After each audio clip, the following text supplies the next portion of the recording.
Assalamualaikum warahmatullahi wabarakatuh. Perkenalkan, nama saya Kusnita, Prodi Pendidikan Pancasila dan Kewarganegaraan, semester 1 Universitas Muhammadiyah Mataram.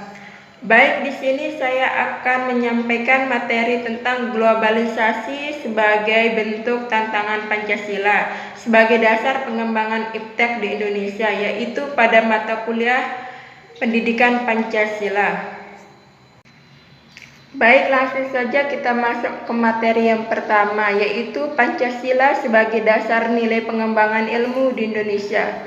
Sebagai dasar negara juga dasar nilai pengembangan ilmu di Indonesia, Pancasila memiliki berbagai sumber sebagai acuannya.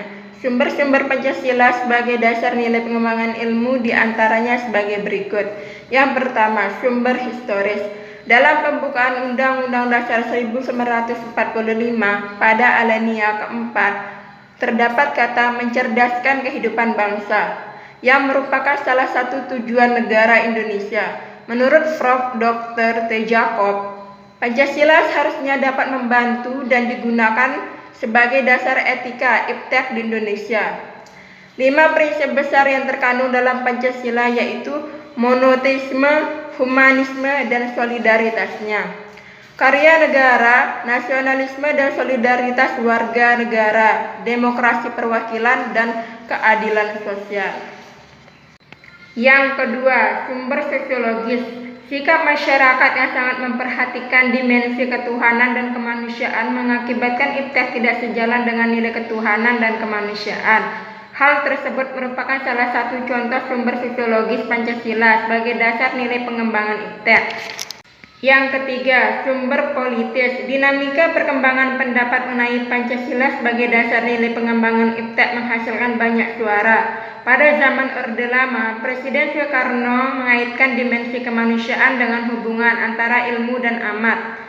Pada zaman Orde Baru, meskipun Pancasila ditetapkan sebagai satu-satunya asas organisasi politik, tetapi penegasan Pancasila sebagai dasar nilai pengembangan iptek belum dimaksimalkan.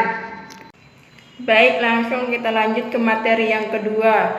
Peran Pancasila dalam menghadapi globalisasi. Dari tahun ke tahun, Pancasila tentunya mengalami banyak tantangan yang dihadapi. Di era kaum milenial ini, Pancasila dihadapkan dengan masalah yang berkaitan dengan pengembangan ilmu di negara Indonesia ini. Salah satunya itu globalisasi. Globalisasi menyebabkan banyak perubahan di negara ini. Namun, hal itu tak mengharuskan negara Indonesia untuk kehilangan jati dirinya. Dengan berpegang pada Pancasila, kita bisa menghadapi globalisasi dengan benar. Kita dapat menerima kemajuan teknologi yang ada untuk mengembangkan potensi-potensi yang ada di sekitar kita. Dan tentunya keberadaan teknologi sangat membantu proses pengembangan ilmu di Indonesia. Pancasila berperan sebagai pandangan hidup di negara ini. Pandangan hidup bangsa diproyeksikan kembali kepada pandangan hidup masyarakat serta tercermin dalam sikap hidup pribadi warganya dalam kehidupan sehari-hari. Dengan demikian, dalam negara Pancasila, kehidupan masyarakat tercermin dalam kehidupan negara, yaitu pemerintah terikat oleh kewajiban konstitusional, yaitu kewajiban pemerintah dan lain-lain penyelenggara negara untuk memelihara budi pekerti kemanusiaan yang luhur dan memegang teguh cita-cita moral rakyat yang luhur. Pancasila sebagai dasar nilai pengembangan ilmu memiliki hakikat. Hakikat tersebut dikemukakan oleh Prof. Wahyudi Setiawan, di antaranya yaitu sila pertama, memberikan kesadaran bahwa manusia hidup di dunia ibarat sedang menempuh ujian akan menentukan kehidupannya nanti. Sila kedua, memberi landasan esensial bagi kelangsungan NKRI. Sila keempat mengandung arti bahwa pembentukan negara Indonesia merupakan oleh dan untuk semua rakyat Indonesia. Dan sila kelima memberi arahan agar selalu diusahakan tidak ada kesenjangan kesejahteraan segala rakyat di Indonesia. Baik, kita langsung ke materi ketiga atau materi terakhir yaitu globalisasi. Globalisasi berasal dari kata globalization. Menurut Kamus Oxford, arti kata dari globalization adalah fakta bahwa budaya dan sistem Ekonomi yang berbeda di seluruh dunia menjadi terhubung dan mirip satu sama lain karena pengaruh perusahaan multinasional besar dan peningkatan komunikasi.